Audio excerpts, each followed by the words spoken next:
Welcome back to సోమగడి వాయిస్కి స్వాగతం. తెలంగాణలో ఉన్నటువంటి ఇంటర్మీడియట్ విద్యార్థులారా, పరీక్షలు అయిపోయినాయి కదా. మార్చి 5వ తారీఖు నుంచి 25వ తారీఖు వరకు జరిగినటువంటి ఇంటర్మీడియట్ పరీక్షల యొక్క మూల్యాంకనం తొందరలోనే ముగింపు పలకబోతూ ఉందన్నమాట.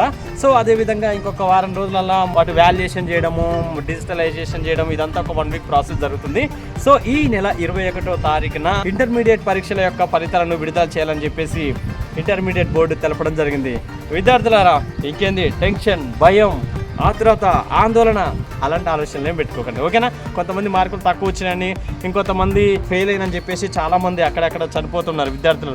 ఎందుకురా, ఫెయిల్ అయితే ఏమవుతుంది, మళ్ళీ రాసుకోవచ్చు. మార్కులు తక్కువ అయితే ఏమవుతుంది, మళ్ళీ రాసుకోవచ్చు. సప్లిమెంటరీ పెట్టుకుని మళ్ళీ రాసుకోవచ్చు. ఏమాయరోగం, ఎందుకు చనిపోవాలి? అనవసరంగా విద్యార్థుల యొక్క భవిష్యత్తులో నాశనం చేసుకుంటారు. చిన్న వాటికి మీరు భయపడి ఏదో డిప్రెషన్లోకి వెళ్ళి ఆత్మహత్యలు అనేటువంటి ప్రయత్నానికి మీరు అస్సలు పాల్పడకండి ప్లీజ్. ఎందుకంటే ఓడిపోయినప్పుడు ఒక సక్సెస్ విలువ ఏంటనేది తెలుస్తుంది, ఓకేనా? సో దయచేసి మార్కులు తక్కువ వచ్చినానో, పరీక్షలు ఫెయిల్ అయినానో మీరు అస్సలు బాధపడకండి.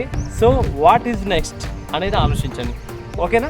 ఎనీవే, అర్థమైతే ఆలోచించండి. వీరైతే ఫాలో అవుతారని అనుకుంటున్నాను. Thank you so much. Listeners అందరికీ ఇలాంటి అప్డేట్స్ మీకోసం మీ సోమగడి వాయిస్తో మరొక అప్డేట్స్తో మీ ముందుకు రాబోతున్నాను. అందరికి సెలవు, నమస్తే, టాటా, బాయ్ బాయ్.